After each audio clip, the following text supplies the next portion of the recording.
is Beyond Business, Season 2 with your boy Nick Freno.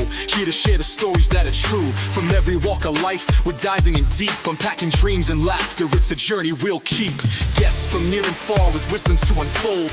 Life paths and journeys, every tale worth gold. So kick back, relax, let's have some fun.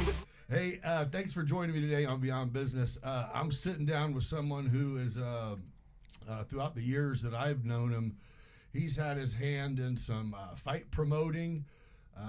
He's been in maybe a little club promoting, owned a bar, drives trucks, got some gold gloves, owned a gym, clearly an entrepreneur, got his hand in a little bit of everything, done some great things for the community. Let's see what else we can find out about what this guy's been up to. Thanks for joining me today, Jordan Maxey. So, man, thanks for having me. For sure. Yeah, before we got on here, we were just telling a couple of good stories, but there's one that we were leading into that I was definitely not going to not let go on air. And this is one that I don't know if you know it, but you definitely know the person involved. It was... Is he non-American? No, it was Jason Kirby. But what story did you just tell that made me... Oh, the bouncer. Oh, yeah. Yeah. So when we're... I'll fast forward through the good part because he won't appreciate it. But fast forward, we're exiting a location briskly because Kirby stole some lap dances. And he decided he was not going to settle up with the young ladies working hard down there in West Palm Beach. So he decided to repose some dances. Yes. And so, meanwhile, me and my other friend that are enjoying ourselves with our company at the table, we get told it is time to go. And so we stand up. Meanwhile, the young man at the door was like, hey, man, lady said you owe some money, so it looks to me like you're going to pay some money. Yeah. And, we make our way that direction, and Kirby looks back and looks at him and says, hey, bud. I could picture him saying it right now, too. I think you got two fucking choices right now. The wise one would be to get the fuck out of the way. Yeah. And needless to say, he opened the door for us. And you guys went on about your way. Yeah, we went on about the business. It's always best when it ends that way, Yeah. It's like, And this was like, I think then we went to dinner. so this was early. This was like 6. Yeah, this is like 6:30. The sun was setting. Oh, man. Here we go. Yeah. It's like, man, the sun ain't even went down yet. So this was the only problem with that trip was, which shout out Shannon, she's money, she's good people. But he was married to someone who was like, hey, I don't care what you do. Yeah. But you don't have the green light to go spend thousands of dollars just going to ride for a few days. Yeah. Because what we did is we pulled the bikes down. Kevin had a house down there. And remember when he was like house sitting for that Eddie dude? Oh, yeah. It was like a mansion. Dude, so I didn't even know Kevin. Yeah. I kind of met him through this. So I had an extra truck and a trailer. You talking Kevin Kevin Brooks. Yeah, okay. Yeah, so me and Kirby put our bikes in one of my trucks and trailers, and in like November, drove them down there, left the bikes, trucks, trailer, and flew back and forth like 3 or 4 times throughout the winter. And we're like cruising past Trump's house and shit. Oh, shit. Living in this fucking mansion. Oh, man. Dude, I'm saying it was... Who wants to come back to Decatur after all that? So it was kind of like come back, handle a little business. Yeah. Catch a $90 flight. Didn't really have to spend any money. Yeah, because everything was down there. Yeah. I mean, but, it happens. It happens. It happens. But how it ended up going is, they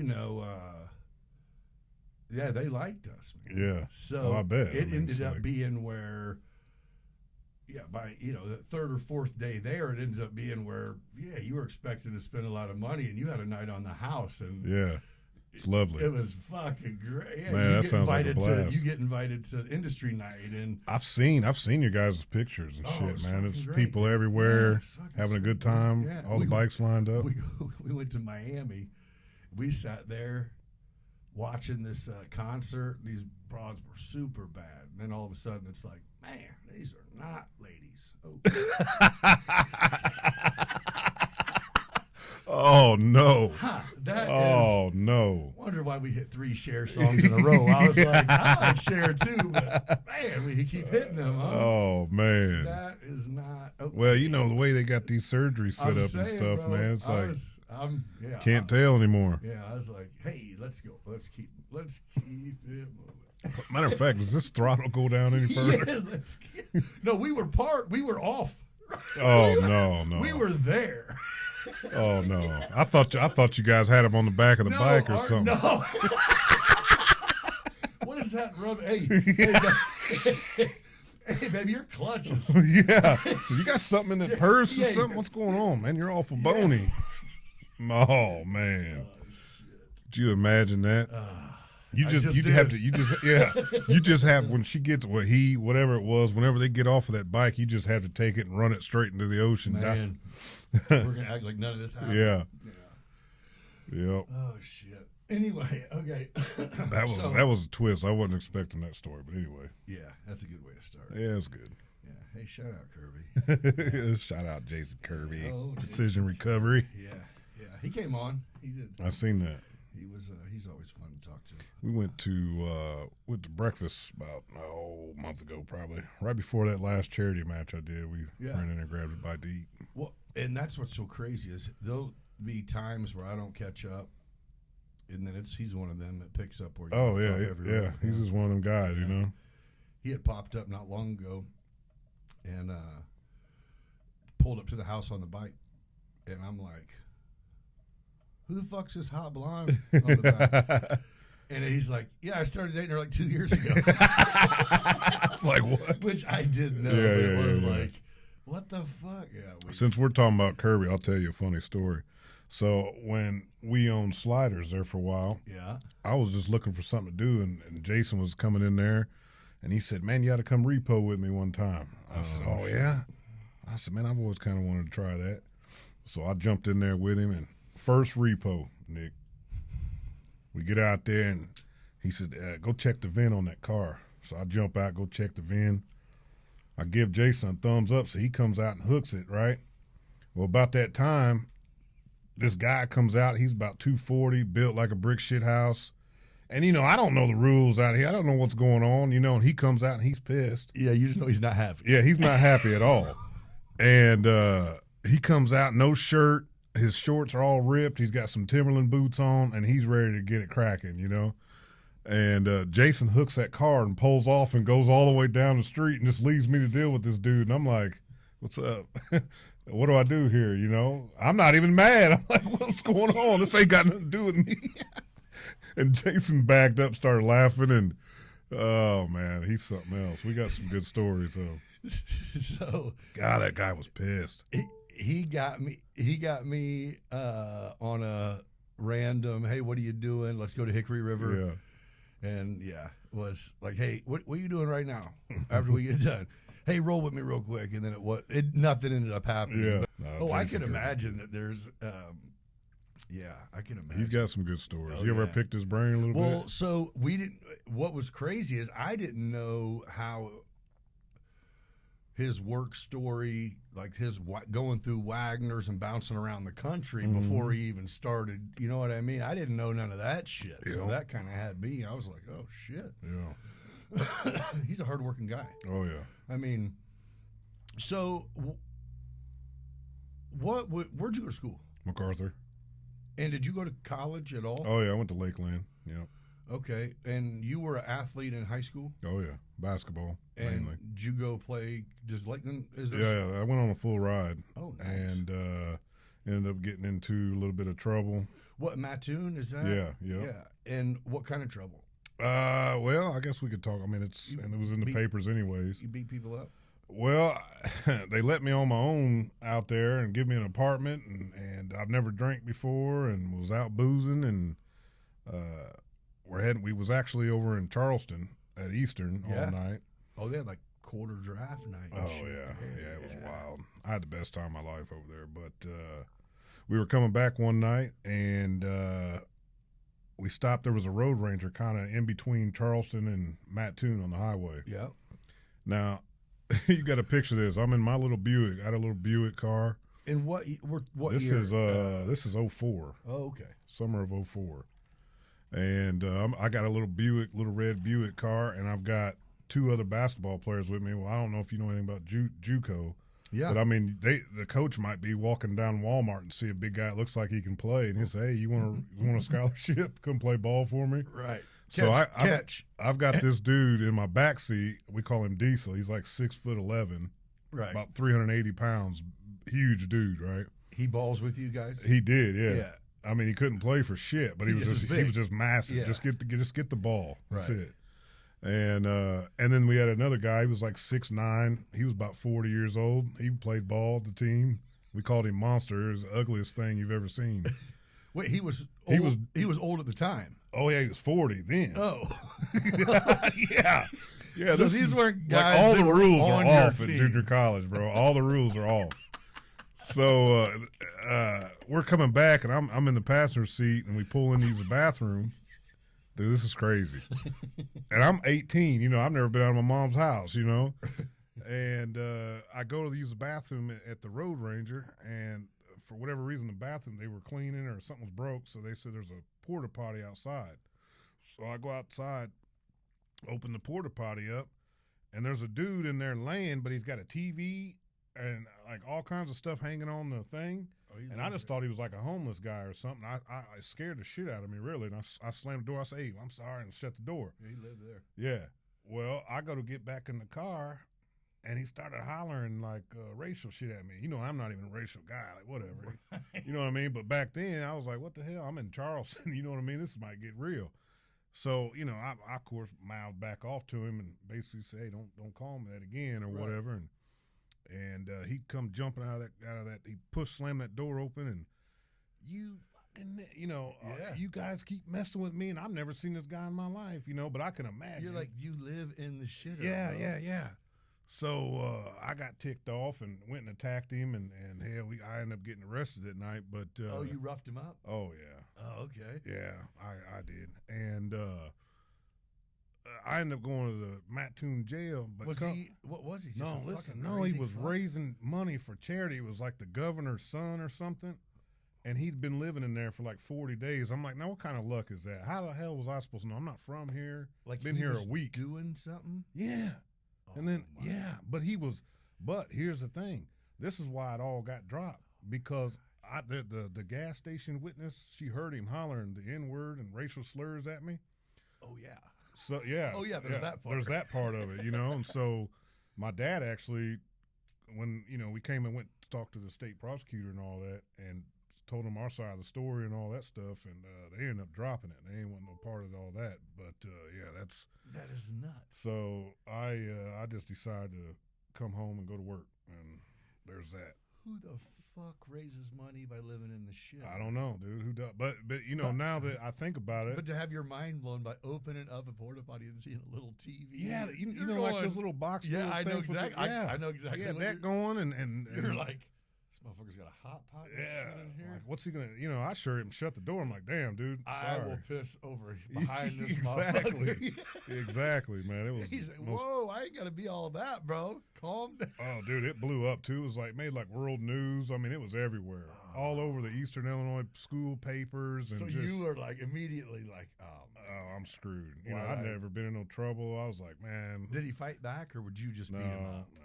I mean, it was bad. There was a metal chair there. He's knowing, like, I'm proving a point right now. Yeah. And you're like, I have no idea what the fuck's going on. Yeah, all I know is that I have to attack you. I was scared at that point. He wouldn't leave me alone. So, I didn't know what was going on. So when you came home and went to work, what gig, what kind of job? I went to work for Decatur Memorial Hospital. I got in as a PC tech. Okay. And started doing that. I was a nerd growing up on computers. So, all right. Started doing that. So, did you have any experience, like, before Like, where'd the boxing thing come from? Well, I mean, Before? you know some of my family. No, I didn't. I never trained. Now, I never trained, like seriously trained, but like anytime we went to my grandpa's house, we had to. Right. Hey, come on back here, kid. Let's look at this, and then he'd make you throw punches and teach you a little something. But I never had trained. Yeah. But when you came back from college and went to work, there was no, I'm going to go box. It was just, I'm just going to work. No, as far as I'm concerned, basketball was over. And you were real lifetime. Yeah, it's time to go to work, you know. And, boxing came later down the road a little bit. Yeah. And then what? You decided to go hit the mitts one day and it felt good? Or no. Somebody said, hey, you could be good at this? Yeah, well, I'll tell you. I mean. Hey, you're not little. Yeah. And. You're either going to hoop or you're going to beat some people up, bro. What the fuck you want to do? It's really weird how, and you know, you hear people say like certain things saved their life or whatever. Yeah. It really is true with me with boxing. You know, going out. I mean, yeah.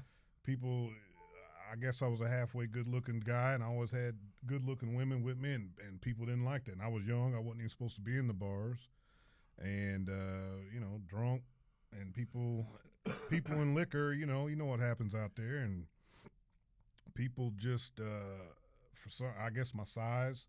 But isn't that saying that right now? Yeah, isn't that the sounds crazy?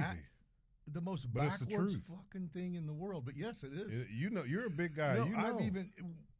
It's always the littlest guy. Yeah, I was gonna say when I was looking back, whenever I was at my biggest size, is whenever I would get almost picked on. Exactly. To where it's like, is this real life? Oh, this is gonna be fucking fun. What you just said. People think when I say that, people look at me like I'm crazy. I'm like, no, seriously, people.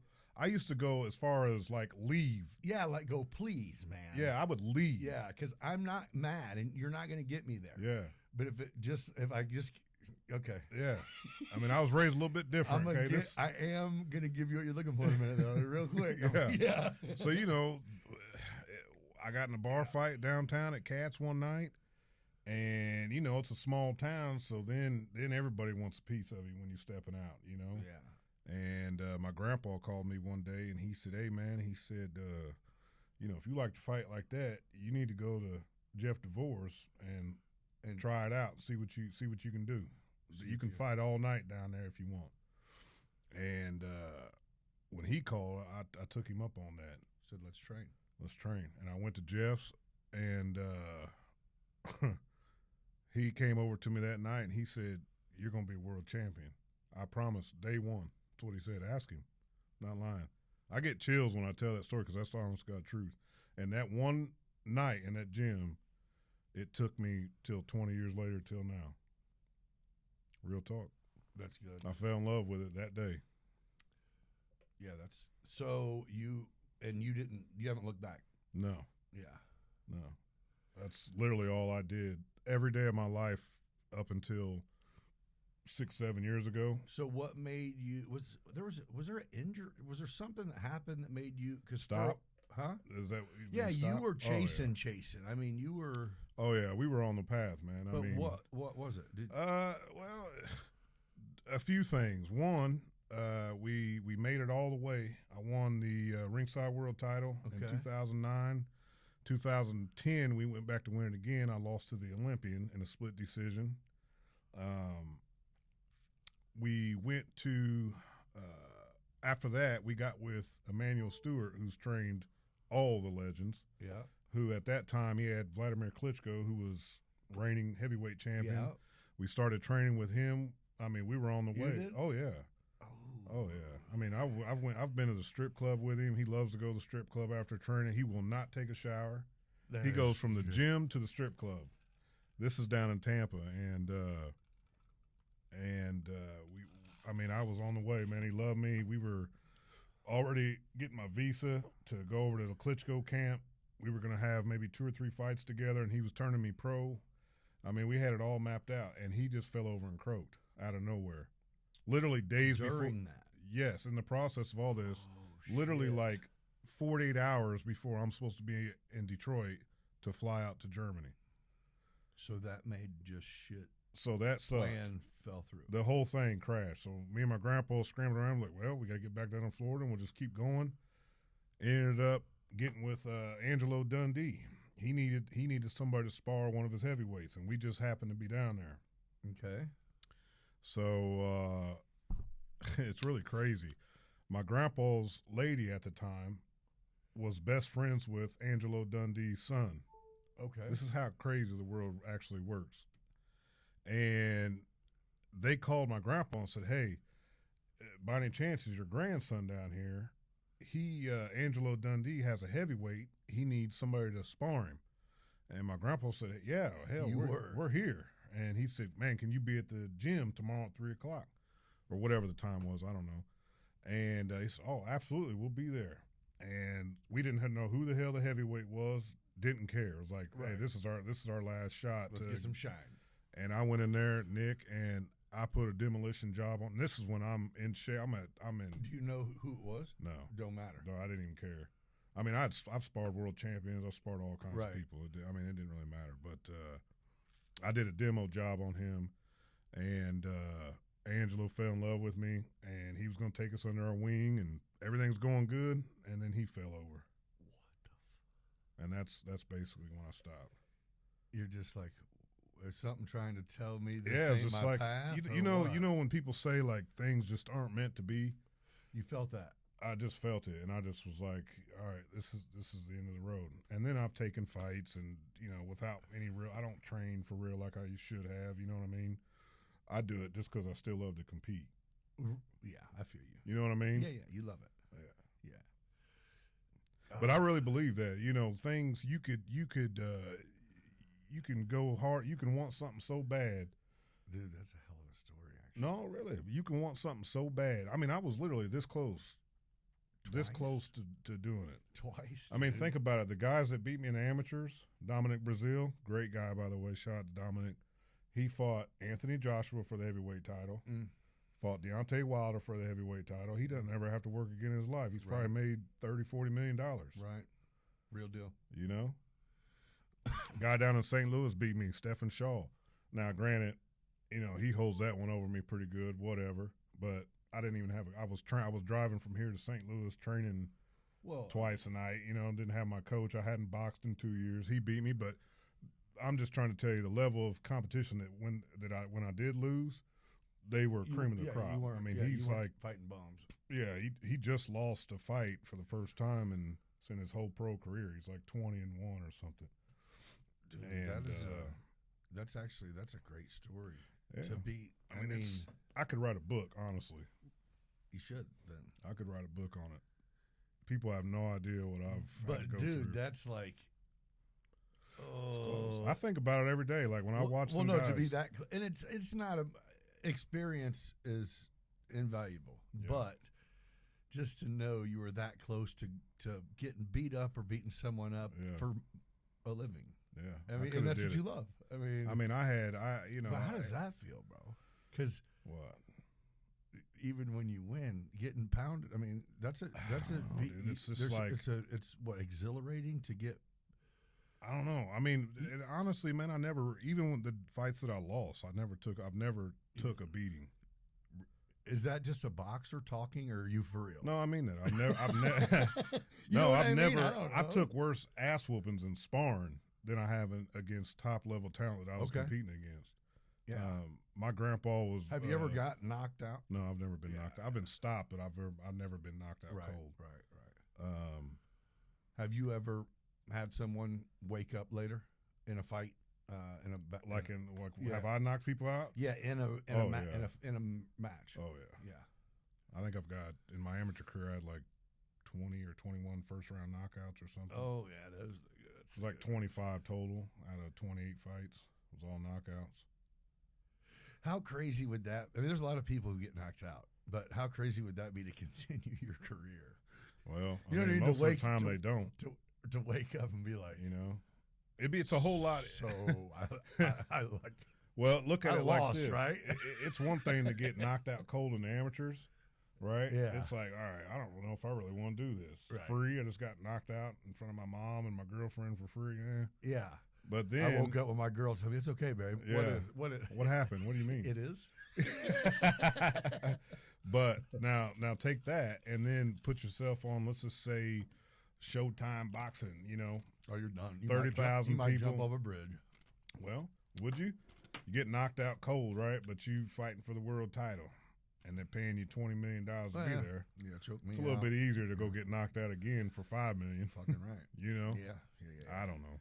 Yeah, you're right. Good point. But talking about knockouts and whatnot, it leads me to another good story. This is a life lesson for people.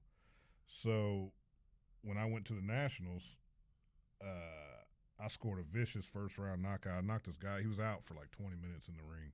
Okay. And I was scared to death of this guy. I remember getting my hands wrapped. Not scared, but I was like, holy shit, this is going to be a fight.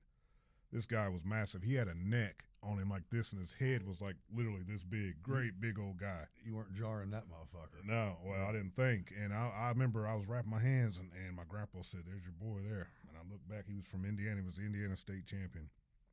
And I looked back like this, and I said, holy shit. And I looked over. I said, how the hell am I going to knock him out? And he said, hell, man, they can't take them punches. And so anyway, I get up there, and I put him out in about 30 seconds. I caught him with a mean right hand, left hook. And the moral of the story is he was out for about 20 minutes. But when I got out, Hassan Rockman, I don't know if you know who that is. He was a heavyweight world champion. He knocked out Lennox Lewis for the title. Buster Douglas, I know you know who that is. Yeah, of course. Man, them guys come over and grab me, and I mean, they were all over, man, who the hell are you? Where are you from? Blah, blah, blah, blah, blah. Really? Man, yeah, you better not hit me like that. And I mean, I had a whole crowd of people waiting to, it must have been a vicious knockout. I don't know. But so me and Gramps, we go back to the room, and we're riding a high. I know your grandpa was, I was Oh, I yeah, know we're he riding was- a high, he man. was your biggest fan, bro. I mean, he was like, man, you're going to fucking do it. You're going to win this whole goddamn thing, man. You crazy motherfucker. You're going to win it. And we can't even sleep. And we got to fight the next day. Right. And we go back the next day, and I probably fought the worst fight I've ever fought. I lost to a guy he fights professionally now, and he does okay. He's fought a lot of big name guys. I literally could beat this guy Any other day. other day. I fought the absolute worst fight in my life against this guy. He didn't knock me out. He didn't even do anything. He beat me on points. But it was literally the worst fight of my life. And I don't know why that was. But the story, the point of the story is this that I want people to listen to.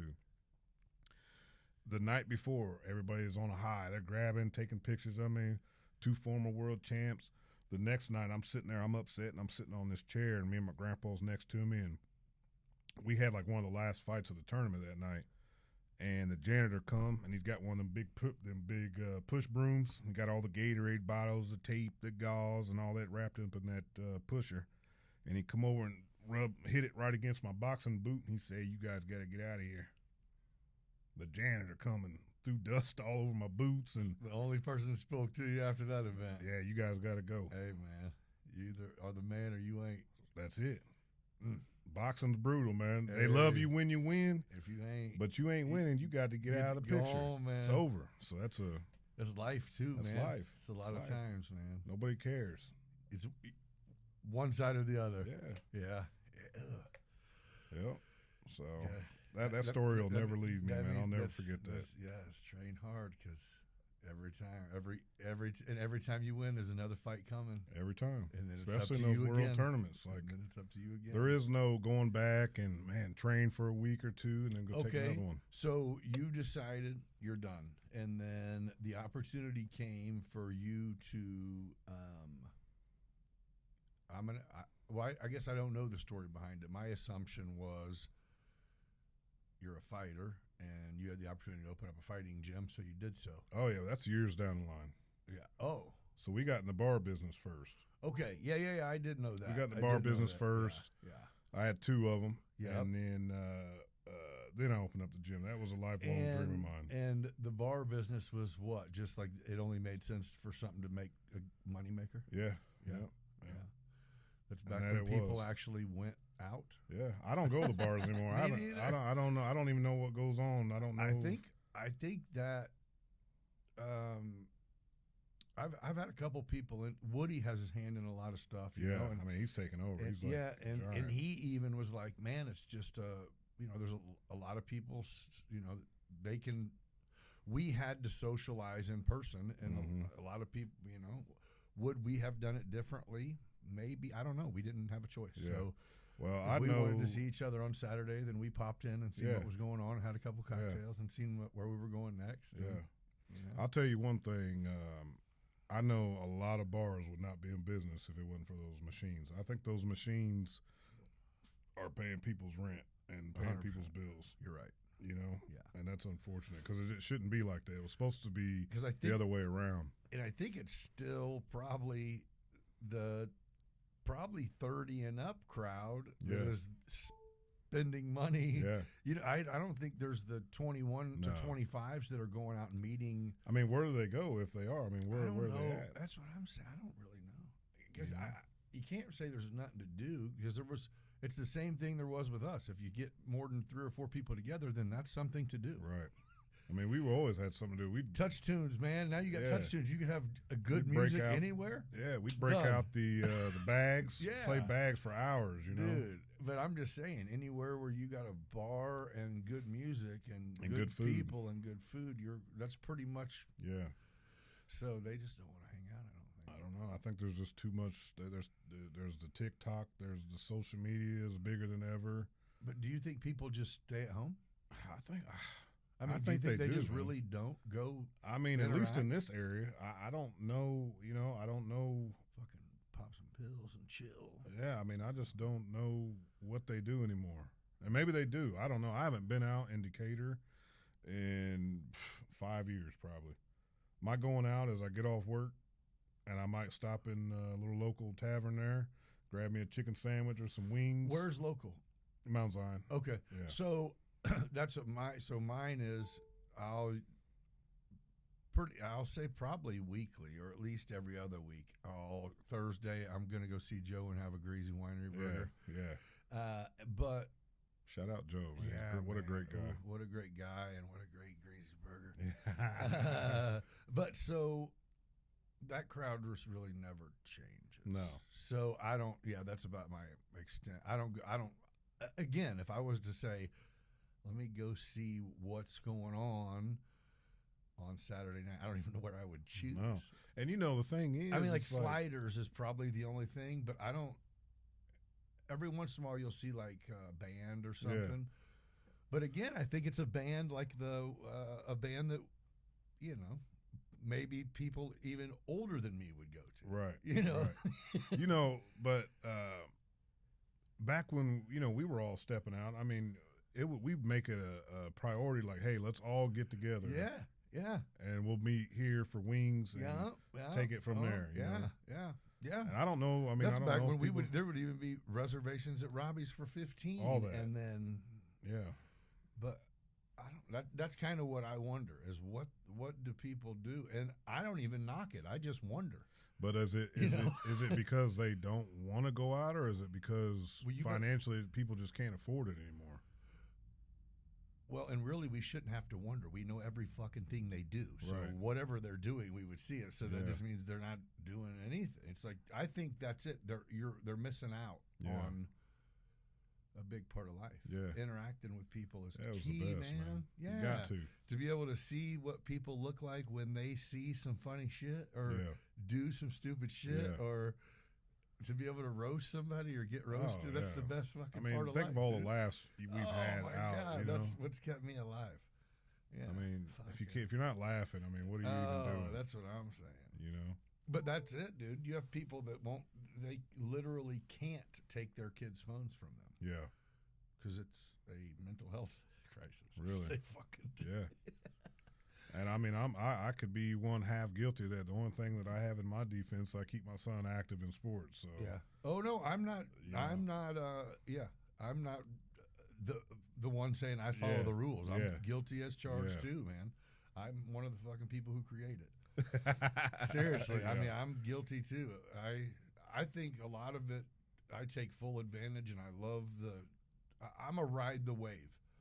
I think my parents probably think that we are a soft generation and pussies, and I think that about my son. I think that about this generation.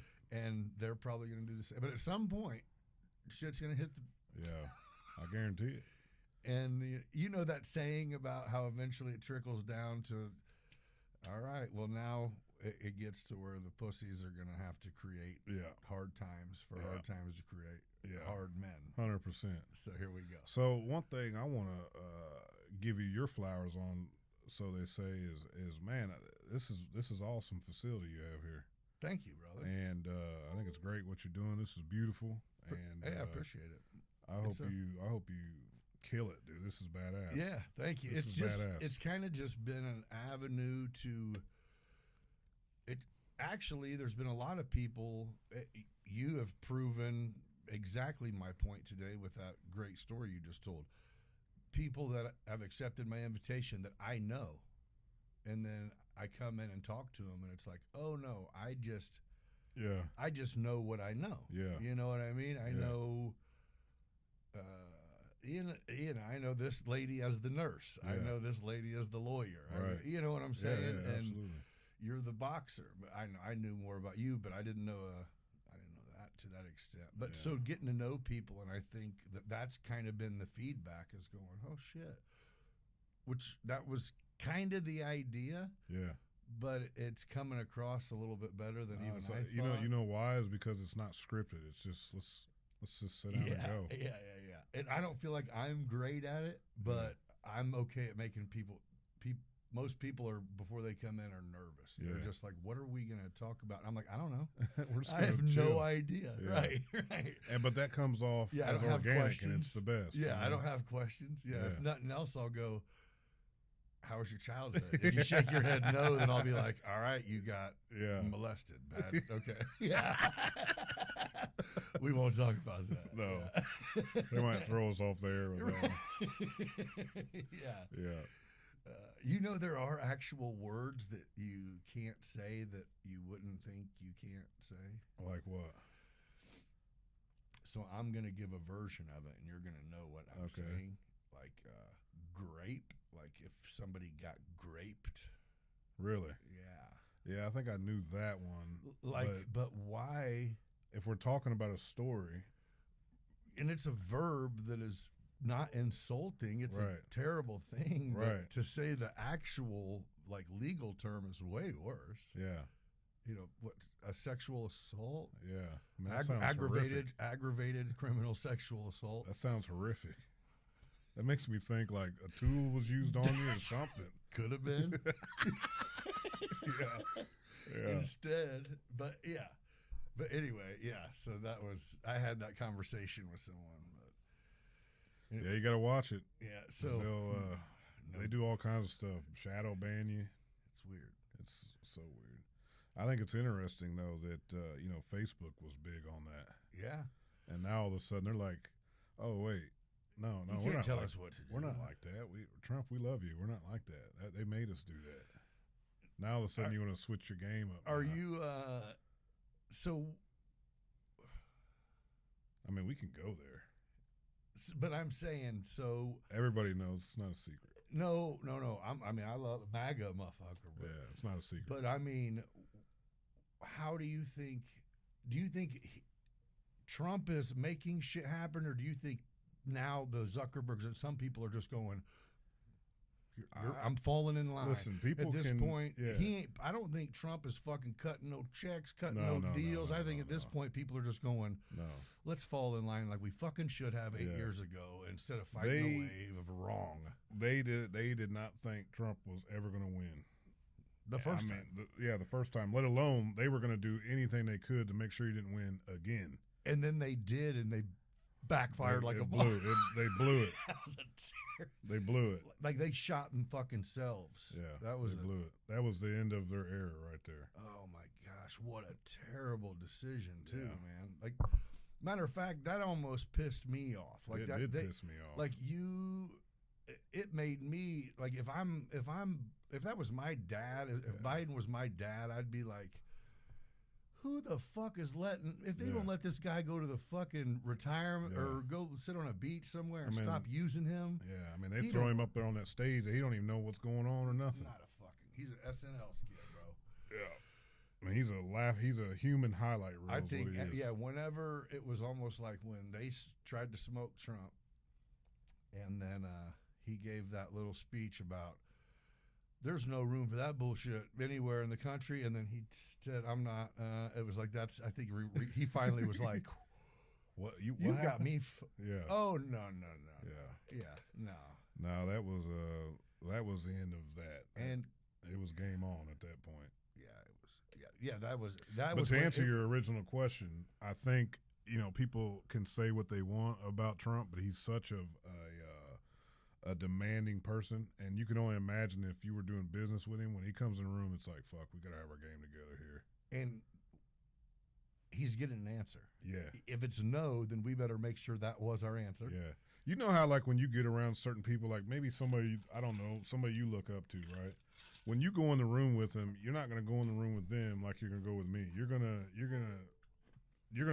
They without them even saying something to you, they hold you hold yourself to a higher standard around them. Right. And I think that's what goes on. He's such a powerful figure, and people look up to him so much that,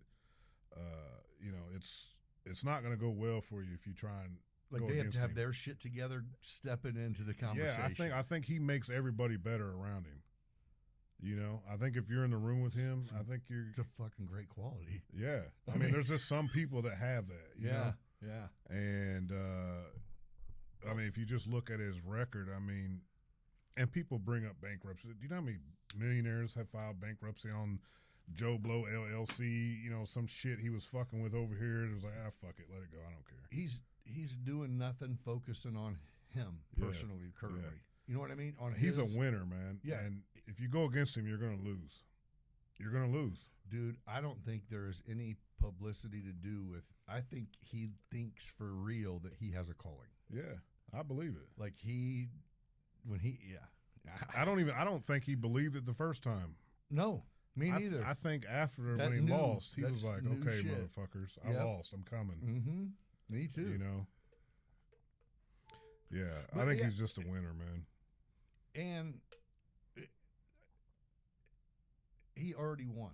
So the shit he's saying now is not for votes. Right. And he said probably some of the most powerful shit to where it is like, hey, my family is here. Yeah. Like this is still, we need the country to survive. Yeah. It's not, we aren't a world fucking power. We used to be a world power because we kicked ass. We kicked ass as a military fucking. Yeah. Well, if we're not going to do that, then we have to do it financially. Right. Instead, we're trillions in debt and pussies. Well, what the fuck? Yeah. I mean, if you look at how he, if you listen to like his wife talk about how they raised the kids, and if you listen to the Junior talk about how he came up, they didn't get it. They had to work. They started out on the bottom. And, and eventually, and then he said, sometimes my dad just come in and say, hey, that building's yours over there. I need that building to make money now. So that's on you. And then the pressure's on. And that's how he figures out if you're going to cut it or you're not. And he demands that you cut it. Yeah. Figure that shit out. Yeah. It's like, and then, you hear in the Barron, the younger one, he can't go out and wear $500 shoes. He wears $80 shoes. Right. New Balances or Brooks or whatever. He doesn't get to wear like all the fancy stuff. He's got to earn it. Got to earn it. I like it. Well, I mean, that's extremely tough. Would be an extremely tough situation to be in, to go, I mean, I have to teach you not to be a fucking spoiled asshole because I want you to be a great earner, learner. Well, look at his kids and look at all of the other Hollywood kids. They're all drug addicts. Look at all the fucking politicians' kids. Yeah, they're all drug addicts, all crazy. You know what I mean? Yeah. Look at fucking Biden's son. He's a fucking nut basket, Exactly. And it just goes to show you how he was as a father and how he conducted his house and away, what he expected. Away from home. Yeah. So. But, I think that's it. Is one of Trump's, other than being a businessman, first of all, he's been in the limelight forever. So that, he's going to shine bright every time. Yeah, he's had paparazzi since forever. Yeah. They've been roasting that hairdo forever. It's like, what else you got? What exactly? Since what else you got? Since Hugh Hefner was blonde, bro. And I just like the moves he makes. You know, when they thought they had him hammered. They got that $400 million off of him and then hit him for another $100 million. How about how they spent his entire first term, the whole time? Oh, just blasting, spending tons of money on some bullshit. It was like, but here's his character though, bro. You got to look at this. So they hit him for damn near half $1 billion, right? That'll break a lot of people. Most people, you know, they'll just give up. Say, man, you know what? I don't want this shit anymore. He's like, shit. He's like, I got to move for you. So the whole time he's building his social media platform, Truth Social. So they thought they had him hammered. They got him down a deadline. You got to have, what was it, like $170 million this day, or, you know, we revoke this and you go to jail and all that. So what's he do? 24 hours, 48 hours before this deadline, he fucking turns Truth Social fucking public and $12 billion in 24 hours. $12 billion? Here's your check. That happened? Checkmate. Yeah, dude, that's true. Let me give you 0.1%. Yeah, checkmate. You fuckers thought you had me. Thank Checkmate. you for making me make some money last night. Dude, he's just the shit. Man. That I is love awesome. him. I just love him. I don't always agree with everything he says or how he says it, because he's a guy. You know what I mean? He says dumb shit all the time. Here's the deal. You would think if you have that position, then there should be at least a couple guys that you sit down with and go, hey, I'm going to go talk to some people. Yeah. Here's what I was thinking about saying. Yeah. And they should go, probably shouldn't say that. maybe you should say it like this. Yeah. Right? And he ain't having it, though. He's going to do it his way. He goes, I don't even know what to tell you guys I'm going to say, because I was going to decide. Yeah, as I'm saying. Here in a minute. I was going to read the room. Yeah. I mean, I think with what he's doing now and everything, I think, everybody's jumping the gun on everything. I think we'll see. I think America's going to see a big difference in the next 12 months. I think it's going to be a different world. I think people are going to start winning. I think small businesses are going to start growing. I think, even the people that are working your McDonald's, your Walmart, your stuff like that. I think pressure is going to start easing off. People are going to have a little bit of money again here soon. You know what I think is this Trump thing is going to do is it's going to make the next few I think our whole candidacy is going to shift, because he has brought in a new way to be. Yeah. You can actually be in Jack Vance. JD Vance. JD Vance. Yeah. You fuck with him? I love him. I'm just saying, he already's got me. He went on Joe Rogan and on Theo, and I'm like, a normal dude. Normal dude. That's it. I don't know shit politically about him, but just for that reason, I'm like, yep. He seems like if someone said something that made sense to him, he'd be like, oh, well then you just changed my mind if it makes sense. Explain to me how we have 3 genders again. I don't understand. Exactly. That doesn't make any sense to me. That's him. I know 2 genders, and that's the way I'm going to roll. And that's what Trump said immediately is, hey, so here's what we're going to do at the airports. We're going to go back to what happens if you die on an airplane. Yeah. There's only 2, right? Yeah. I mean, so we have to go with 2 because if you burn up in this airplane, there's only 2 to choose from. So this is what we're going with. I love it, man. I mean, let's just get back to regular shit the way that we all came up. Like, let's cut the shit. Dude. Nobody cares what you do in your private life. I don't give a shit. That's it. But don't put that on me. Don't put that on my son. Don't put it in his books about all this crap. I don't want to hear it, That's your life. That's it. I said, who the fuck makes you judge people? Yeah. Never in any conversation ever in life has anyone said, What are you though, bro? Like what? Yeah. Or what? Can't even think of a fucking example. I don't know, man. That's how crazy it is. But you know what I mean. To where it's like that's entirely too fucking personal to make you go, hey, you need to recognize me as this. And I'm like, I don't even want us to be close enough for you don't even need to recognize me as anything. Yeah. You know what I mean? Yeah.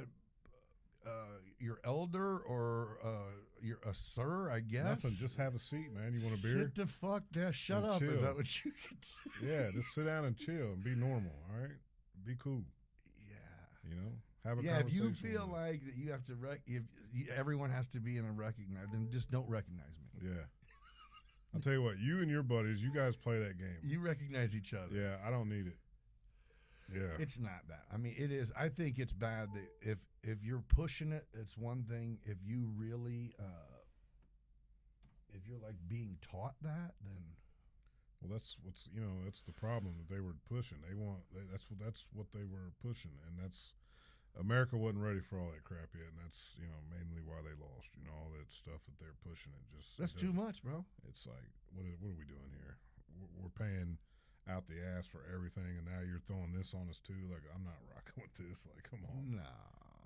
It's like, give me a break. No, it just don't make sense. No. And there's that whole gender thing. That's a whole thing. Yeah, and it's like, and they've blown it up over the years, and it's such a small percentage of the population. Yeah. And it's like, yeah. What are we doing here? Yeah. I don't know. Sure. I just want common sense. They said, I've been in wrestling now for 5 years. My son loves it. It's his favorite sport. And they get it. Dude, these girls and these, not all of them, but every time you go, girls are fucking competitors. Let me tell you, bro, those girls out there, I don't care if they're 5, 10. These girls are vicious, man. They are straight competitive, dude. Right? I get it, dude. And there's nothing that makes me happier is when I see these little girls ball up these boys, and then the boy walks off crying.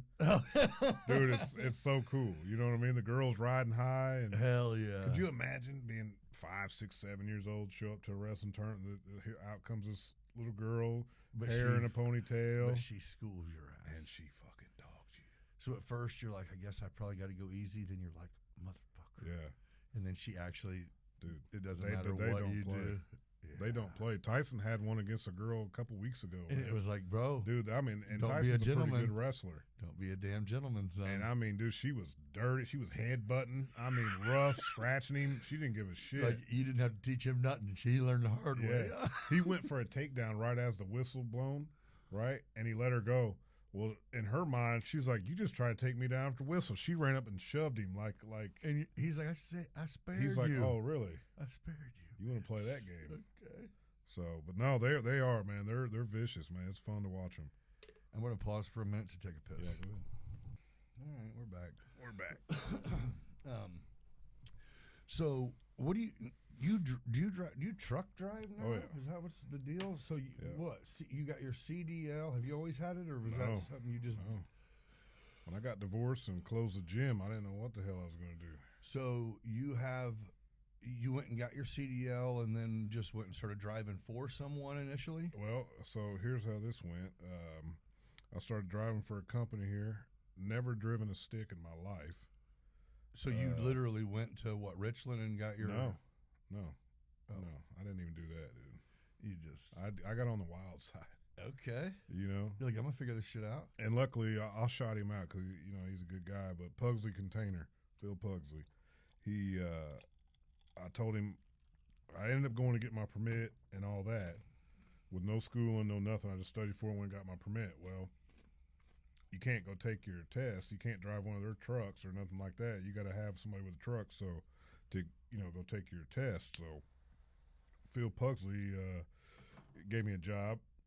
He got me my Class Bs, which is like straight trucks, no trailer. Worked there for a little while, and then my brother Eric got me a job at Area Disposal. About 6 months later, they got me my Class A's. Excuse me.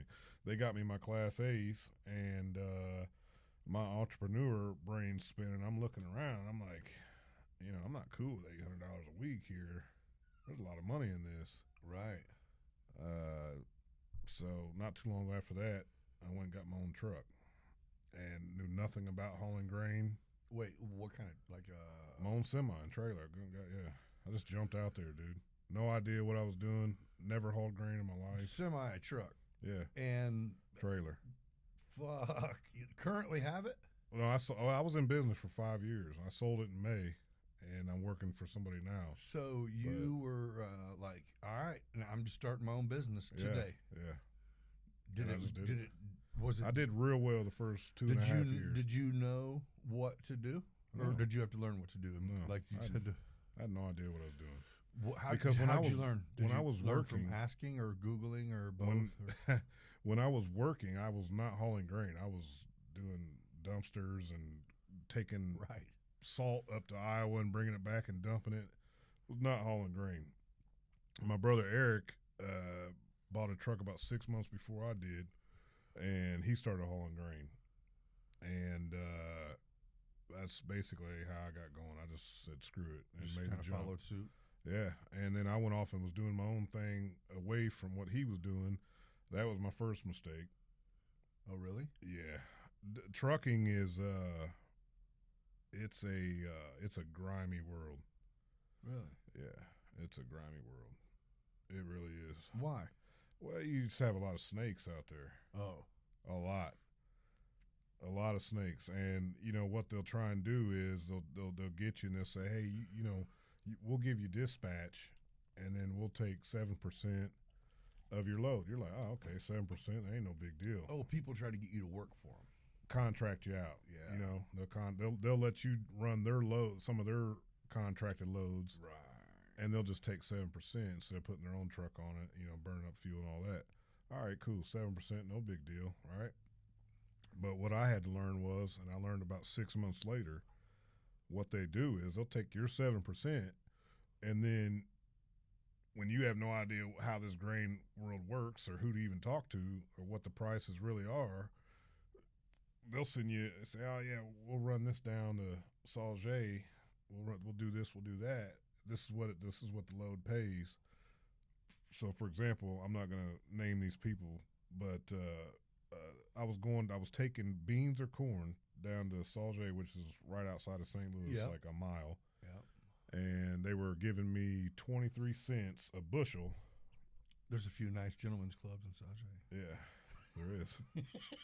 Actually, that factory right there is where I was taking the corn and the beans. So let's say we'll give you 23 cents a bushel. And you're like, oh, shit, what is that? That's about $2.30 a load. And then I would bring lime back, and that was $3-something a load.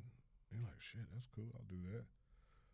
But then you start meeting people and like, hey, man, what run you doing? I see you coming back. I said, oh, I'm doing this. Well, what's that paying? And I told him, I said, man, that don't sound right, man. I said, is that right? And a buddy of mine gets on the phone with me, and he's like, hey, man, I didn't want to say nothing on that CB, but you're getting fucked. And I said, what do you mean? I said, these people are cool, man. They keep me busy. He said, no, dude, you're getting fucked. That load pays 46 cents a bushel. So basically what they were doing was cutting my rate in half. They were making the same money I was making, but I was the one doing the work and burning the fuel and all that. And they were taking the extra 7%. And you had been doing that. I'd been doing it for 6 months every day. And that's right when Biden was getting in and fuel went from, it was like $2.30 when I bought my truck. It got all the way up to almost $6 a gallon. So did you address it, or did you just say I'm done? A little bit of both, you know what I mean? It's like, did they give you more money, or they offered me more money, but I was like, it's still not the rate. I'm done. Oh. And then I went with Dalton City. Okay. And that's a great place to run heritage grain, Dalton City. Shout out to Stacy, Dale, all them guys and girls out there. That's the crew that I ran with for a few years. Okay. But no, trucking's great. You get in with the right people and get your experience down. So what made you decide to sell? Just said, you know what, let me just work for somebody for... Dude, the last year it was just miserable. I mean, year and a half, 2 years. I mean, prices had got so bad on parts. For example, you buy a brake drum. Maintenance. Yeah. You buy brake drums. They were $80 the first year I bought them. Yeah, now you're paying a couple They're hundred. $360. Fuck, I get it. The same I bet. The same brake drum. Our rates don't go up. Fuels stays up. Yeah. I think we got like a half-cent raise a bushel on a rate over. But you got to figure in a few grand a year to maintain your truck. I mean, a few grand. I'm talking 30, 40. Oh, no shit. Yeah. Oh, yeah, because how much you guys are on your how often do you have to change your brakes? It depends on locally, we change them a lot because we're always on the brake, you know. So, you figure, brake jobs, you got drums, it's $10,000 a year easy, and tires. Oh, yeah. You know, fuel's 40,000. Yeah, everything's on a you. year. Everything's on you. Everything.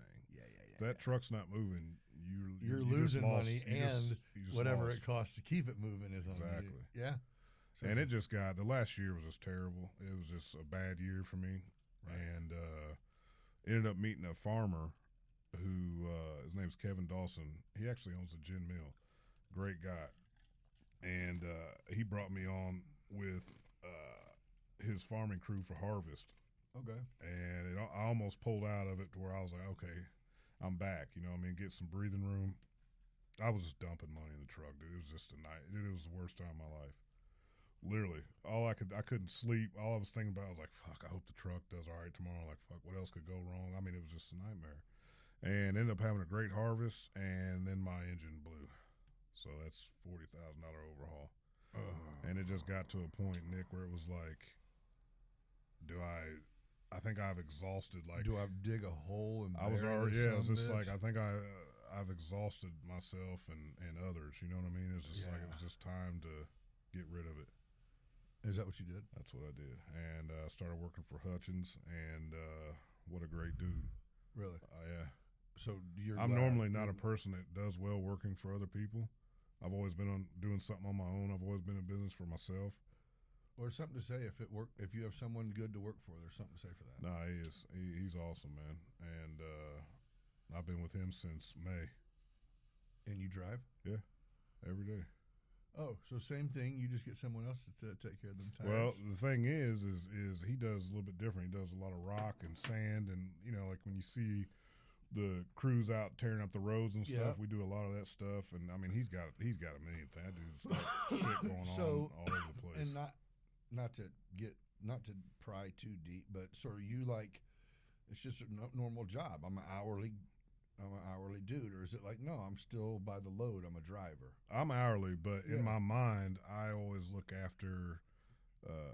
We don't talk every day, you know, but Right. I respect him, and I think he's a great dude. And so whenever I'm out there working, I always keep that business owner mindset. Like, what would I do in this situation? This was my truck, you know. Yeah.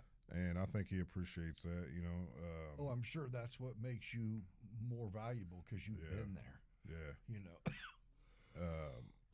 But you know, like right now, most of what we do is we're in the off season for what this company does.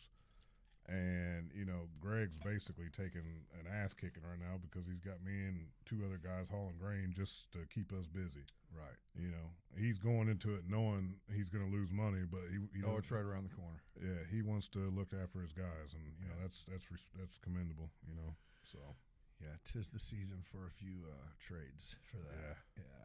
It's right around the corner though. Oh, man. yeah. Spring will be here, and it'll be. Yeah, we'll be back banging again. Yeah. And you know, who knows? You know, I've been thinking about getting another truck and going a different way outside of grain because there's a lot of money out there. You know. Yeah. So. But it just comes down to it, dude. I love being at home with my kid. You know what I mean? You know what I think you should do, man? What? Is get this would take probably like an investor, right? Yeah. But same idea. But get get a good, maybe a pretty good sized building with a couple bays, and maybe a couple trucks, and like start an actual logistics spot. Yeah. See, but that goes back to not knowing what the fuck you're doing. That's a dog-eat-dog world out there, dude. Yeah, but there's so much room because less and less people fucking go places. Yeah. There is room. Yeah. You know what I mean? It would. I feel like that's one of them things that you could get in a little bit, and before you know it, it'd be like, hey, where can we find a fucking 20,000 acres to put up a fucking metal building? You know what I'm saying? I think it'd be one of them. I'm at the stage of my life, Nick, where what's the worst case scenario? Is you file bankruptcy on $20 million that the bank believed would make you $10 billion? Right. I don't know, man. I mean, I hate losing, dude. You know, and I feel like, you know, and if people that's listening to this ever been in business that something didn't go right how you thought it was going to go, and it leaves a bad taste in your mouth, dude. But you know, that's and part I'm just of like, it. I want to do it again. That's part of it. I know what I did wrong. If I just fucking you know right, what I mean? yeah. And I fight that every day, though, Yeah. you know. So we'll see what happens. But here's it. This is the key, though. If whatever you were doing, it was, or whoever out there, if what you're doing, it just is like, this is the route I chose. There's been no hiccups, no bumps. Things are great, and man, I can't relate at all. It's like, well, then fucking shake it up, do something better. Yeah. You're not doing what you're Right. not meeting your potential. Yeah. You know what I mean? It is like you have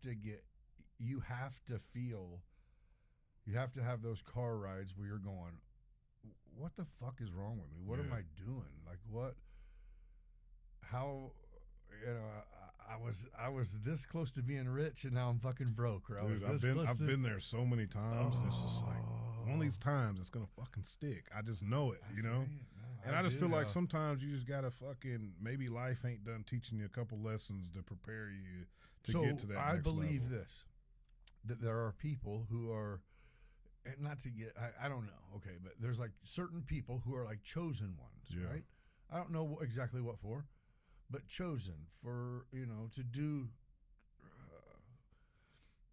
you know, if it's wealth, then when you have a wealth and a spotlight, that you will do good things with it, you know, or give back or build or whatever the fuck I'm trying to say. And it's like, you sit there and go, oh, is this one of them ideas? And you start building a company, and then you go, oh, yeah, this is it. Oh, fuck, never mind. This is not. Yeah. Oh, am I the. Oh, fuck. That was a stupid idea, bro. No, but it's like, you and 10 million other ideas floating around the world. And you know, like when you look and you see, I don't know, fucking know this shit, whatever this thing is right here, this lighter here. It's like, why didn't I think of that? Dude, you ever watch Shark Tank? I used to watch all the time. There's a lot of stupid stuff on there, but every now and then there's some that you are like, especially you watch the older ones and you have something sitting in your house that is that, and you're like, son of a bitch. Yeah, you got it. It's just like, damn, why didn't I think about why that? Didn't I use it? I would use it. There's what, 300 innovation. Yeah, there's 300 and some million people. If you can just sell your product to 0.05%, you're set. Yeah. You know? Yeah. I don't know. Yeah, there's stuff. Dude, you don't have to even. You just have to. I mean, people, like, there's such a high percentage of people that are rich online. I'm going to say, I don't want to quote the stat, but when TikTok was shut off, right, part of Trump's reason for fighting to get it cut back on so fast was something like 8 million Americans literally lost their jobs. Oh, dude. And when they said lost their jobs, it was like they were making a living off TikTok, like videos and shit. Yeah. And it was like, whoa. Yeah. Like, and when they said over $60,000 a year. Yeah. And it's like, what the fuck? Yeah. I mean, dude, there's truckers out there that literally set a camera like this in their truck and just, and they got hundreds of thousands of followers every day. It's crazy. But it's like, and that's what his thing was. Oh, no. You can't, out of the blue, take fucking millions of American jobs. Like, that's not how we're doing it. And it was like, we demand 50% of the company. He G'd that shit, and it worked. It's always going to work when he puts his work, foot down. Bro. It's going to work. Yeah, he's like, this is exactly how it's going to go. Yeah. And they're like, we like to thank Mr. Trump for working with us. Right. He's been a great guy. He's been a great guy. We look forward to building new relationships. Yeah, exactly. It's like, I'm like, well, that's how it goes. That was gangster shit, though. I just love it.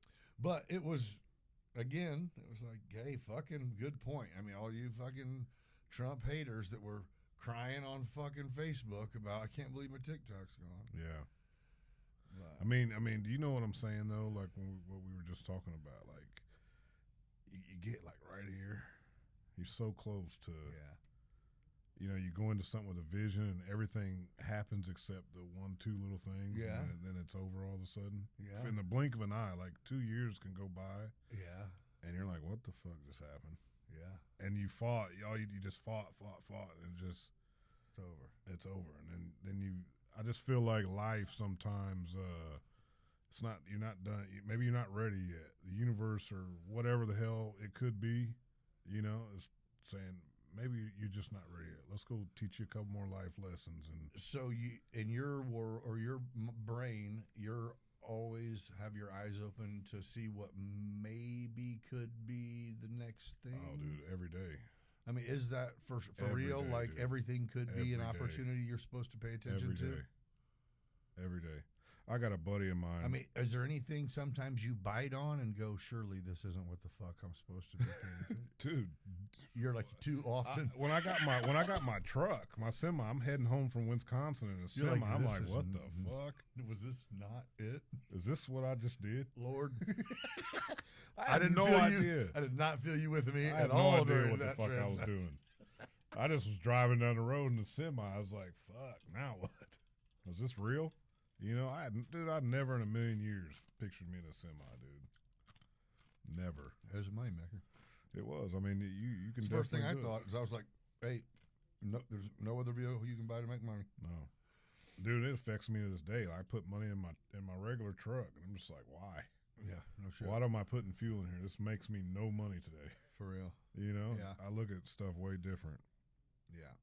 But I don't know. I think everything happens for a reason. That's what I think. And I think hustlers and motivated people will always find a way. But there's no plan. There's always a plan. Is there? There's like a million of them. But do you have touche? There's always a plan. Do you have something like currently cooking as far as maybe even something not necessarily that you're in the works of doing, but maybe you would like to in the future do? As far, I don't know if you had any aspirations like doing like another restaurant or maybe like another. I have no desire to be in the industry public. anymore. No. I don't do the bar. I don't even enjoy it. You don't even like going or No. Okay. I have no desire to be in that limelight. I don't want to be in the limelight. Okay. I've been in the limelight for 20 years in this town, boxing, promoting my shows, bringing artists here for people. You're done. I don't have any desire for it. Okay. I like to be private. I like to go to work and come home and Give me a bonfire and a. Yeah, I feel that. I'm totally chill being at home. That's okay. That's good. I look at things like you had your run, right? Yeah, I had a run. Everybody's got a run, and I feel like that was good. I just don't have any desire for it no more, man. Like, don't get me wrong. If a couple of buddies call and say, "Hey, man, we're gonna go meet for wings," and it's 5:00 Sunday, all right, cool, I'll do that. Right. But the there's no run. there's no. Let's go here, get fired up. We'll go over here, and next thing you know, it's 2:00. There's no way, dude. No way. I feel that. No way. Now, if we were on vacation or something, whatever. But yeah, just to live that life and the stress of a bar. I'm sure I didn't get to watch the Woody podcast you guys did, but I'm sure he'd tell you, dude. Dude, you got to be a special type person to just continue to deal with that. Now, luckily, when we had Sliders is a turnkey business. It runs itself. We had a great crew, you know what I mean? But even then, like, you just got their problems are your problems. Yeah, I can't imagine. And it's just like nonstop. You Yeah. You think you're getting home, and then a couple of your kitchen staff's in jail, and then you got a fucking 500-person banquet in 2 hours. Right. And they're in jail, and you're just finding out. You know what I mean? It's just like never When Woody ending. came in here, he goes, I was supposed to, because he came in, I think it was one of those where he needed to come in the afternoon is what he preferred. Yeah. And so he came at 2 in the afternoon. And he got here, and he goes, man, I'm sitting at work. He goes, one of our kitchen staff called off, but it's like a Tuesday. We're usually dead. He goes, 11 o'clock, 30 people walk in for lunch. It's every time. And he goes, Gretchen's standing there, and I looked at her, and he goes, she took their order. We wouldn't kill that shit. I was like, yeah. He goes, I sure was like, man, I'm not trying to fucking bail on this. Yeah, dude, that's how it is, man. But I'm like, hey, man, I like the fact that you'll go dig in. And he's got the beach house. He what? Yeah. And then awesome? I went and I stopped in. I just literally stopped in. It was empty. And Jen's spot, the old crowbar out there. It looks good. They did good there. Yeah. Man, good for them. They're literally taking over, man. I love it. What better person could do it? For sure. And I think that's it. It's, man, create. People that don't know Woody don't understand. That dude's a great dude, man. And that's what that dude will literally give you the shirt off his back. And that's what he goes, I encourage you to buy the spot next to me, and I want people to come to your place too. He's all about it. Yeah. He goes, man, you want pizza? Go to Crawford's. You know what I mean? Like, I'm not hating on anyone. I want options. Yeah. Well, I think that's what he was saying is he goes, we will go to Springfield and walk around and get to different places. Let's create multiple options to go bar hop, to go, and I'm like, you are. Yeah. Hey, Woody, I don't know if anybody's told you, but you are going to have Barstool open of your own. Yeah. You're going to have like a Woody Fest here soon, bro. You can have the 6 That's bars. a good idea, Woody Fest. Yeah, exactly. You could do like for St. Patty's Day, you could like do a 6-bar crawl that ends at Woody's. Yeah. And you could do a little band outside. You should do that, Woody Fest. I like it. I like that idea. You got a little room outside at Woody's to do a little band. Man, you remember back in the day when they used to have that big stage out in the parking lot? Hell yeah, I do. They had a beer tent or a beer trailer. All of it, dude. That was fun. Heck yeah. That's back when Woody was cool, man. When you could get him to have a beer with you. Yeah, that's back before Jen was in charge. That's when you'd catch Woody about. Jen might be cooler, actually. I don't really know. She is. She's cool as shit too. That's back when Woody would. You catch Woody, he'd have no shirt on. That was before the beard, man. Yeah. He's got a mullet or something now. Yeah. Before the beard, and when he used to wear shoes, he was fucking cool. Hey, me and Woody was in Vegas one time, and I mean, we came back to I don't remember what casino we was at, Mirage or something maybe one time, and I mean we had a great night all night, and we stopped he was playing craps and I was playing blackjack, and I don't know, he was probably 50 feet from me. He don't care what the temperature is. He's gonna have his thongs on, his flip flops on, And all of a sudden, I'm sitting here and a fucking sandal hits me in my back, and Woody's done won a hand or something, and he's celebrating. And how he celebrated, he took his sandal and threw it at me in the casino and hits me right in my back, and he's like, I got, he's getting all excited. Up. Yeah. Oh man, he's fun. He's funny. Yeah, Woody's a great dude. Yeah.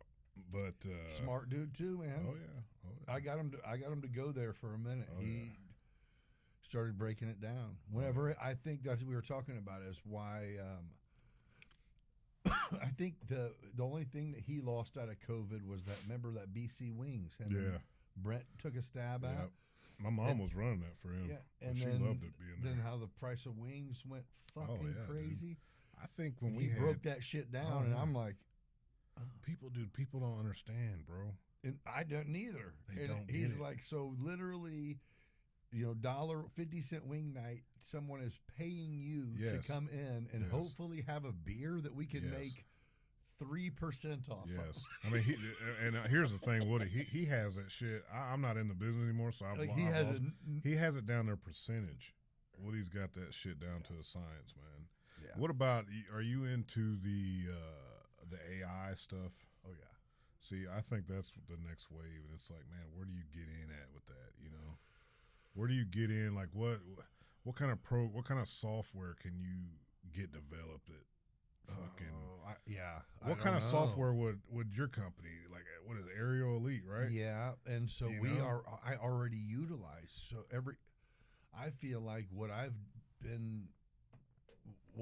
do have. What my clients request, I already have been using AI software for 2 years. Really? Yeah. So what I do is I take a bunch of images put them into a program that uses AI to generate a digital twin. So I go take a bunch of pictures of a cell phone tower from all angles. It pops up like fucking Luke Skywalker style in front of some people as if it was in front of them. Yeah. Sprint bought T-Mobile. Every tower that they have, they bought them all sight unseen. Well, I got 115 of those towers. So I had to go digitally recreate those towers. Wow. So I had a shot list that gave them everything from the ground to up to the site to the actual cable runs to everything. Yeah. And it entailed a certain shot list. It would take about 35 to 45 minutes at each location to create, but it would capture about 1,200 images. Wow. But then they were just pictures. Yeah. I mean, those pictures in a file meant fucking nothing. Yeah. But then I drug them into this AI software. Changed it. And that's what they wanted. Right. You know, on their end, it was, you know, they didn't give a fuck about them pictures. They wanted what it spit out, which Right. was a fucking, like, they were there. Yeah. And that was the whole. That's awesome. Yeah. So let me ask you this. Who's going to win the Super Bowl?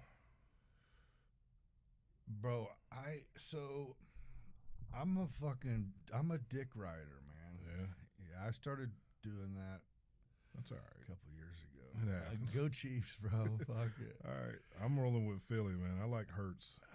Yeah, me too. I love it. Yeah. I just love it. So I used to hate when people would start, I'm a Patriots fan. It's like, nobody's a fucking, Yeah, shut you're the lying. fuck up. Nobody's a Patriots fan, Yeah. you fuck. But I'm a Vikings fan, and it never happens, right? Yeah. So I'm like, I'm a Vikings fan. But also- Last year, I made a fucking Big Yeti T-shirt, Yeah. and then was like, I'm low-key a Swiftie. So It's like, no, you aren't. Full of shit.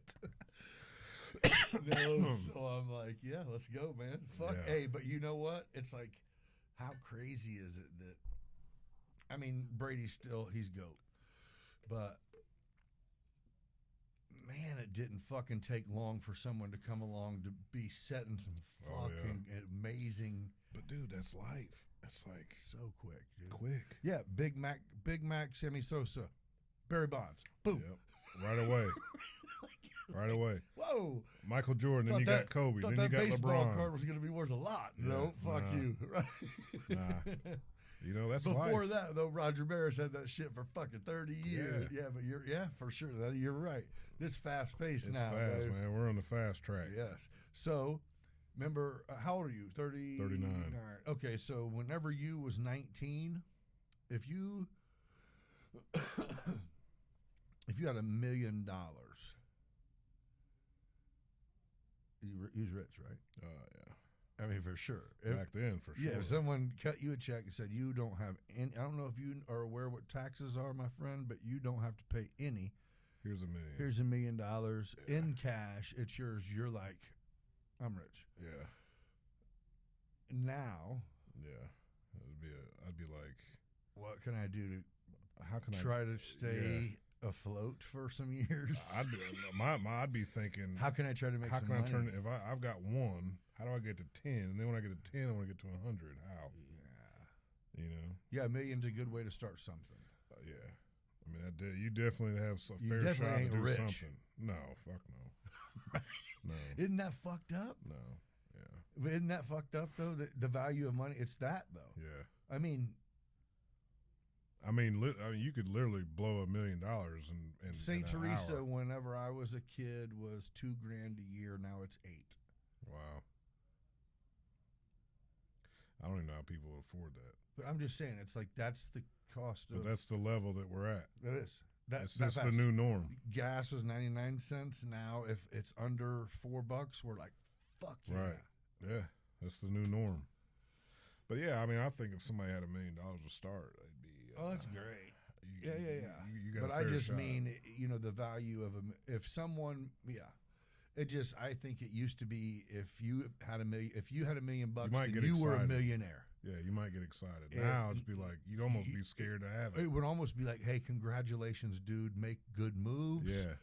do you know what I mean? It can be gone. That like means you're on your way up. Yeah. You know, if Yeah. you want it, it's like get an advisor.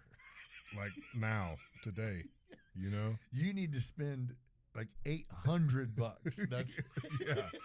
Could you imagine if somebody handed you $1 million? You'd be so. I know I would. I'd be so scared to spend it because I'd be like, "Fuck, this is gonna last." Yeah. What if somebody gave you $1 million and they're like, "You can't grow it. You just have to live off this." I think you'd treat it a little bit different then. You can't grow it. No. Can't And you can't invest grow it, and you can't make any more money. This is all you get. How long do you think you'd last? But you still could work. No. Would you do that, or would you? Okay, so here's the deal: somebody hand you $1 million, right? And this is all the money you had to live until you're dead, or you can have what you have now and see where you end up. Which path would you take? Oh, I'm gonna stick it out, bro. I'm gonna for sure. Yeah, me too. Yeah, fuck that. I'm gonna make way more than that. Yeah, that's a good. I just wanted to see what you Yeah, say. God, there ain't no way. Yeah. See, that's the only thing about investments, though, is nothing. There's no such thing as immediate money. No. So that's why it's hard for, people that go all in. It's like you have to have income in the meantime. You know what I mean? And I think that was one of the good things Woody said. It's like, if you got $200,000, don't buy something that costs $200,000. Buy something that costs $50,000 because you're going to need to live and staff and remodel and build and live. You know what I mean? And then Are you into like the crypto stuff? Kind of minimally. I don't really know what I'm doing, but I threw some money in there and it grew a little bit. Yeah. Nothing major. I put like $1,000 in, spread around a couple years ago, and I think I got like 3,800 in there. Yeah. Which it's mainly in Ethereum and XRP, Bitcoin, Doge. I got a little Bitcoin. I had a little Bitcoin. I got in late. And just was like, why not? And still made a little money off of it. Yeah. I think you still, I was gonna say you still can probably make money. And there was one other. I don't know. Either way, it wasn't anything major. It was just one that was popular for a bit. But I should have done better. If you move that shit around like you're supposed to, you can actually make money. Yeah, I got a buddy of mine that lives and breathes that crypto shit. Probably makes money. He does. He does pretty good. And he'll call you and he goes on these tangents. And I'm like, dude, you lost me, bro. Yeah, I feel you. You lost me. Same. You lost me. I'm like listening for 30 minutes and I'm like, I'm out in the woods lost. You know? He loves it. Yeah. Did you make? Can I put something on that? Yeah. And that's what I did. I'm like, well, here, let me throw you this. See if you can. Let me cash He's out like, you. well, nah, it don't work like that. I'm like, well, what do you mean? You just sat here and told me what you brought in this month. What do you mean it don't work like that? It seems like it works exactly. It seems like just that. like it works fine. Yeah. Don't tell me about the next something you lose, but when you come up, some of that's mine. Right. Bro. Yeah. Yeah. Hell no. But yeah, my mind's always turning, man. It's like, what's the next thing? You know? Yeah, I do. I feel you. But this, I love that you're doing this. This is something I'd love to get into. I just have never pulled the trigger on it. And you should, dude. You should. I think there's so many different routes you could go to that people would like. Yeah. And I'd help do anything I can. Yeah. Yeah, for sure. Yeah. This is very motivating right here. Yeah, cool. I even have. I mean, like I said, all the equipment I've upgraded. The original stuff is still good. So what I did is I have it now to where I got a couple more chairs, so I can get 4 people in here if I need be. Right. But yeah, and I have the stuff where I can go do it mobile. Because that's badass. So there's a little deal where should pull up March 1st. Where there's that's what I was gonna say is it's possible to. So I have. You could do like a live stream. I would.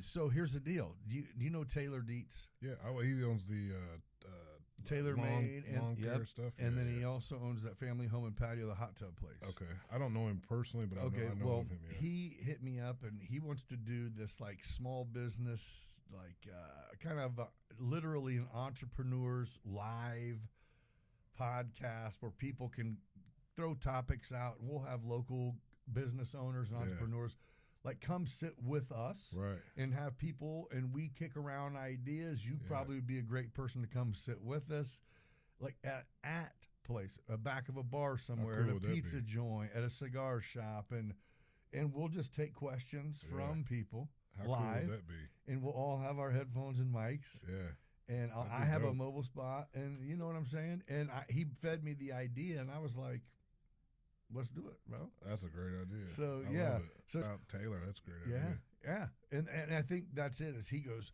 a way to be able to give back to people, because no matter if you're fucking, you get to the point where and you probably have done it, when you go to start a company, there's that part of you that will not, or take a new business venture or dump money into something. Yeah.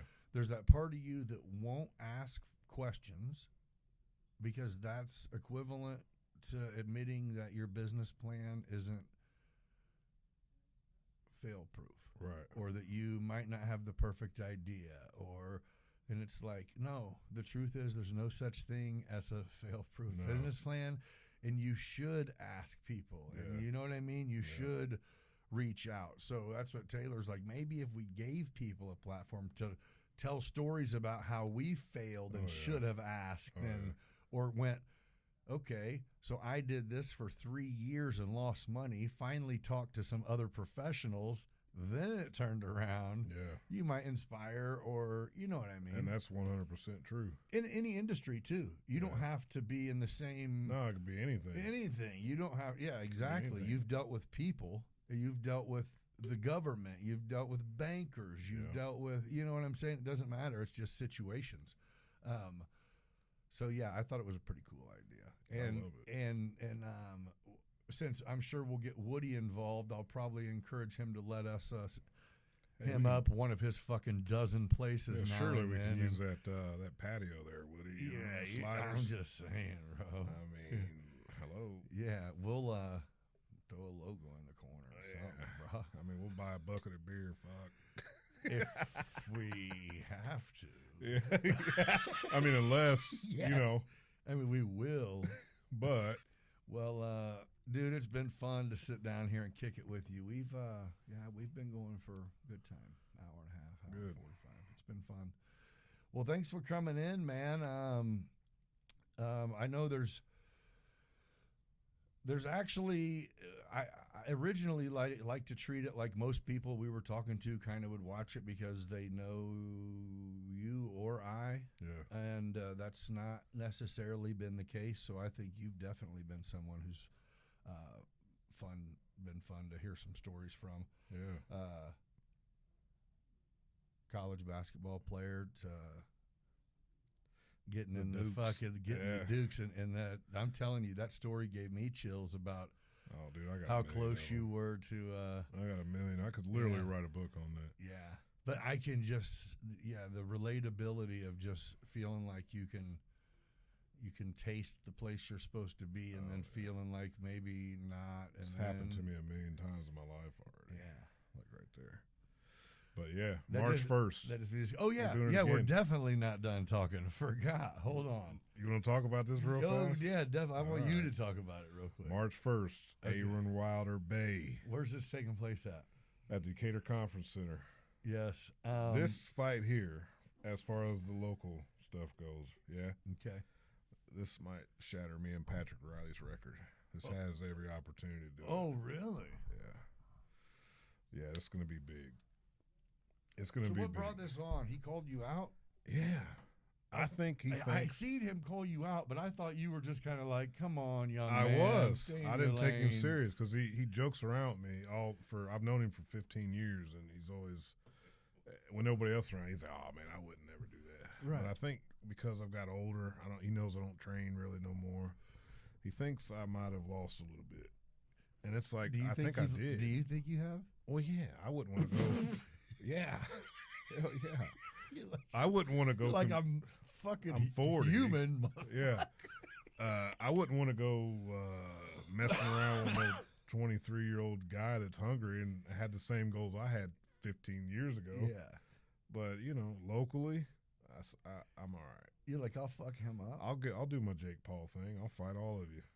So whoever else wants next, I'll fight all of you. That's the stage. I'm having fun with it. I don't do it for any other reason. Are you going to beat him up? Yeah, it'd be over first round. You think you'll beat him up that quick? Yeah. First round will be over. I'm training hard for your Wilder, drinking beer with my boy Nick. Oh, yeah, man. I'm not encouraging that training. I think he's got you, bro. Well, we'll have to set this podcast up. We'll have to go live. This will be cool. I'm coming. Let's do it. It's going to be a good one. I know all the guys are supposed to come. That's going to be awesome. You're going to be, is this, you're like, how long, will you just keep fighting as long as you feel like fighting? Yeah, I mean. You're like, whatever. I'm on my Jake Paul era. I want to have fun fights. I'm not doing it to.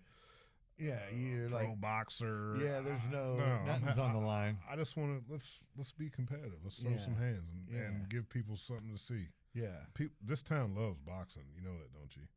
This town is a fight town, dude. It is a fight town. People love primal shit, dude. That's what it is. And luckily, I've always had a good fan base, man. I've had that's why that's what I'm saying. For you to say you don't like this, you don't want to be in the limelight. It's like that's just insane for you to not take the stage of being a promoter just for the sake of one day.